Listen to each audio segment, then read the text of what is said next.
Max had recently bought an old house on the outskirts of town. It was run down, but its charm and history were alluring. Rumor had it that a large family had once lived there, but after their sudden disappearance, the house had stood empty for decades. One day, while sorting through things in the basement, Max noticed a strange place in the floor. The stone slabs were cemented, and it looked as if someone had deliberately hidden something underneath. "I wonder what could have been here," he muttered, arming himself with a crowbar. A few hours of work later, the slabs gave way. Max discovered a hatch beneath them, leading into the depths. The rusty metal lid opened with difficulty, releasing a dull smell of dampness and something even more unpleasant, as if a long-forgotten place had regained air. Under the lid was an old cellar, the walls of which were covered in mold, and in the corner stood a wooden chest. "What kind of surprise is this?" Max chuckled, pointing the flashlight there. He went down the creaky stairs and approached the chest. It was massive, with metal overlays covered in rust. Max carefully opened it and found strange things. Old dolls with faded faces, a photo of a family whose faces were blurred, and something like a diary, the pages of which were covered in handwritten text. The last item caught his attention, a large key with an intricate pattern. Max took the finds upstairs, but from that moment on, strange things began to happen in the house. After the cellar was opened, the atmosphere in the house began to change. In the evenings, there was a strange heaviness in the air, and at night Max heard quiet creaks and rustles, as if someone was carefully walking around the house. The first strange thing was a shadow. One day, while sitting in the living room with a cup of coffee, Max noticed movement in his peripheral vision. He turned around, but there was no one there. "Just nerves," he muttered, trying to calm himself.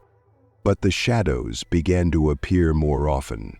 They were barely distinguishable, like spots on the walls, but they moved even when there was no light around. One night, Max woke up from a sound.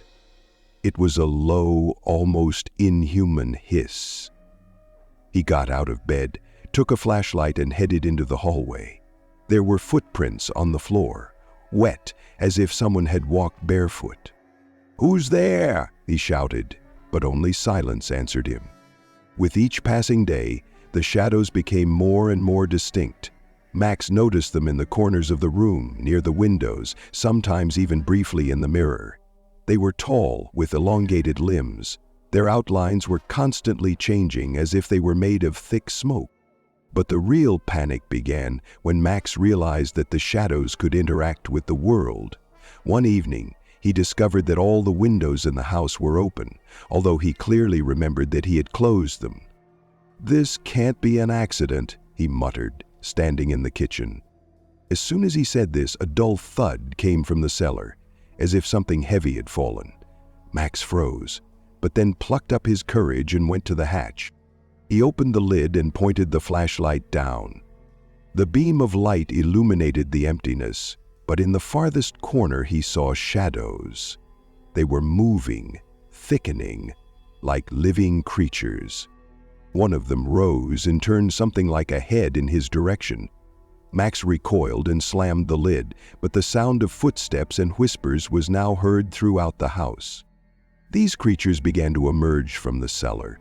They were settling into the house, and Max sensed that their purpose was not just to be present.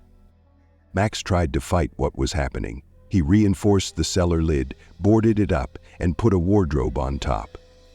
But that didn't stop the shadows. They penetrated the walls, appeared in the corners of the room, and became bolder. At night, when he tried to sleep, whispers were heard right behind him. In the mirrors, he saw dark figures standing behind him, although there was no one in the room. One day, he tried to leave the house. He grabbed the keys, ran out to the car, but as soon as he drove out onto the road, he realized that he had returned. Every turn led him back to the old house. "It's impossible," he muttered, looking at the familiar facade. Realizing that he couldn't escape, Max decided to wall up the cellar completely.